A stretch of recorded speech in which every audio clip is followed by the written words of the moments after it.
Itong lugar namin, Sitio Maligaydos, San Vicente, San Pedro, Laguna. Siyempre, alam mo naman, ganitong lugar, squatter area, tabing release, dikit-dikit ang bahay. Madilim talaga rito sa lugar ko na to. Wala kami dito sa loob, lagi kami sa labas. Nadadapa kasi madilim, yung dadaan mo, hindi mo alam, may nakaharang. Tutulog na lang ako, lailaw eh. Ang tawag nila sa akin dito si Mang Dimi Solar. Napaliwanag ko yung mga bahay nila madilim.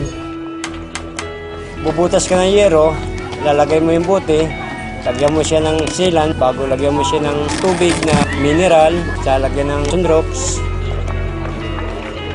Bago kabit mo sa bahay, lagyan sealant mo para hindi tumulo. Ganun lang kasimple yun.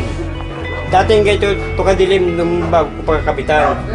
Ngayon, nung kapitan ko na, ito na ang liwanag niya. Yan ang liwanag. Pumili po ako kasi bote lang, tubig. Maliwanag na yung bahay mo. Bumaba yung ko, binayaran ko ngayon.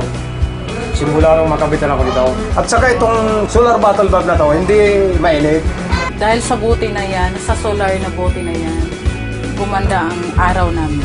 Ang nalagyan na namin ito ay bali 643. Gusto nga namin tuloy-tuloy para marami nga matulungan mga tao rin na yung maliwanagan mga bahay nila madidilim. Parang katulad na rin ng bumbilya. Yung dati natin nakakalimutan at pakinabangan na ngayon.